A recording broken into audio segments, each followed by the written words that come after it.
Juicing 101. Admittedly, I blend more than I juice, but I do enjoy both. Juicing is an excellent way to use up leftover produce or CSA produce that you weren't expecting. And should I have another attack, I plan to see if juicing can speed up recovery. Now, this is just my theory, and I've come across no evidence to support it, but I suspect that the faster, more efficient absorption of the vital nutrients that juicing provides may just help me get on my feet quicker. Knock on wood, I haven't been able to test this theory, but I'm keeping juicing in my back pocket just in case.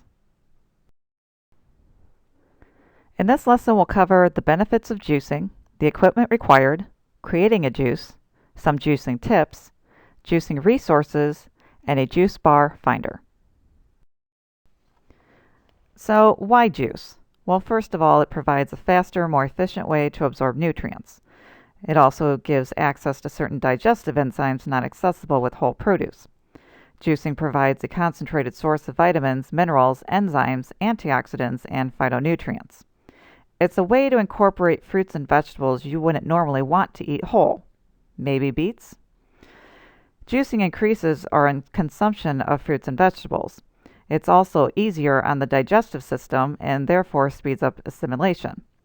This easier digestion also allows the body to focus on rest and repairing cells instead of digesting food. Juicing helps alkalize the body and therefore reduces inflammation. To get into juicing, you will need a juicer, and there are several types to consider. First, and the most popular, is the centrifugal juicer. This works by a spinning basket that shreds produce and pushes the juice through a fine mesh strainer by centrifugal force. This is great for beginners because it's quick and easy to use and relatively inexpensive at under $200. But the juice can be foamy and therefore oxidizes more rapidly. It doesn't juice greens well, and it can't juice wheatgrass, sprouts, or nuts. It also tends to leave the pulp very damp, which means less juice for you, but you can push the pulp through a second time to extract more juice. This happens to be the type of juicer I currently have, the Breville Juice Fountain, which was featured in the documentary Fat, Sick, and Nearly Dead. Second juicer is a masticating juicer. This works by chewing or masticating your produce by grinding and then squeezing the juice out. This is great for frequent juicers because you'll get more juice and less pulp. You also get less foam, so oxidation is slower.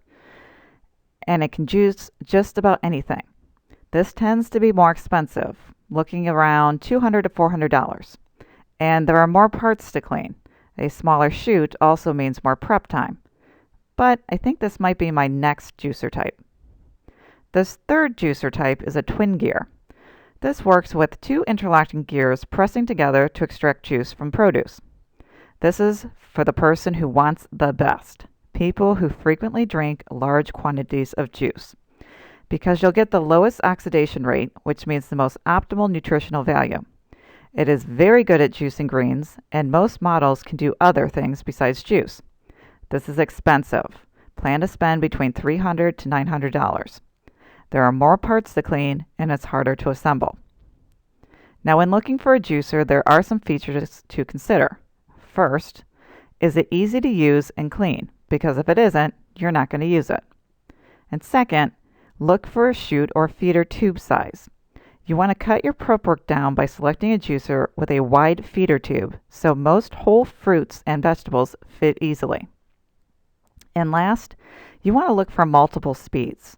This will allow you to extract the most juice out of your produce. A slow speed is good for juicing soft fruits like grapes, and the high speed is better for firmer vegetables like carrots or cucumbers. All right, let's make a juice. First, you want to start with a base. Choose a couple of the items listed below. These are fairly mild flavored items that yield a good amount of juice, and therefore will form the bulk of your juice. Second, you want to add some interest. Pick one item and use a relatively small amount because this has a stronger flavor and don't generally mix well with others unless you have a good recipe. 3, you can add a flavor punch. This is optional and you only want to use one item and choose a very small amount. I prefer ginger. And 4, serve over ice. You can serve your juice at room temperature, but most people don't like it that way. The best way to see what you like is to experiment. Taste a little, and then add more if you think it needs adjusting. I personally try to emphasize veggies in my juice to limit the sugar, but I also love a good fruit-based juice. Here are a few juicing tips for you. Number 1, make a double batch if you plan to drink your juice throughout the day. Number 2, it's best to consume your juice immediately or within the same day. If made with a centrifugal juicer, you can store your juice for about 5 to 7 hours without significantly affecting the taste or nutritional content. If you are using a masticating juicer, you can store your juice for up to 48 hours. You can store leftover juice in a mason jar filled to the very top and then sealing it with the lid to keep as much air out as possible. Remember, oxygen eats away at the nutrients and enzymes. Number 3, consume only on an empty stomach. This will allow the vitamins and minerals in the juice to go straight into your bloodstream. Having fiber or a meal already in your stomach prevents your body from quickly absorbing the nutrients from the juice. A good rule of thumb to follow is to wait at least 2 hours after a meal to drink your juice, or wait 20 minutes after drinking your juice to consume a meal. Number 4, juice is not a meal replacement. Rather, it is a meal enhancer or snack. Juicing is nature's vitamin pill and should be consumed like a supplement. Remember, fiber keeps you full, and juicing removes that fiber.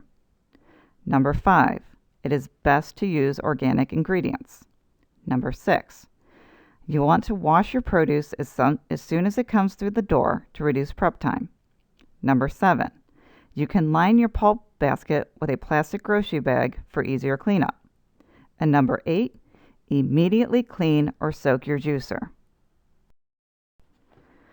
I am far from being a juicing expert, but I do feel that these resources have solid, credible information that you can use to further your education on juicing.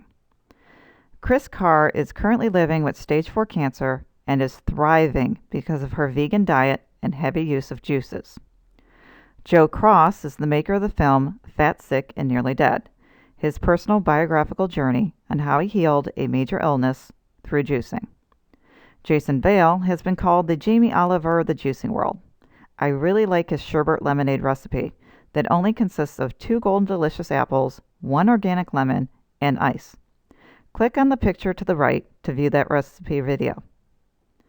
And Mimi Kirk, who has won America's Sexiest Vegetarians Over 50 at age 70, thanks to her raw food, vegan lifestyle. If you're on the fence about juicing or just want to try before you buy, checking out a local juice bar is an excellent alternative. Juicing is gaining popularity in the health community, and new juice bars are popping up daily. Robex is a nationwide chain specializing in fresh smoothies and juices. You can click on their logo to the right in your PDF to visit their website. The Reboot with Joe website has a juice bar finder to help you fresh juice no matter where you are. You can click on this image in your PDF to go to that website. Even though I juice at home, I never pass up an opportunity to get a freshly made juice. And I always seek out juice bars while traveling to keep my immunity and energy up. I hope that this has piqued your interest about juicing and that you will add it as part of your healthy habits.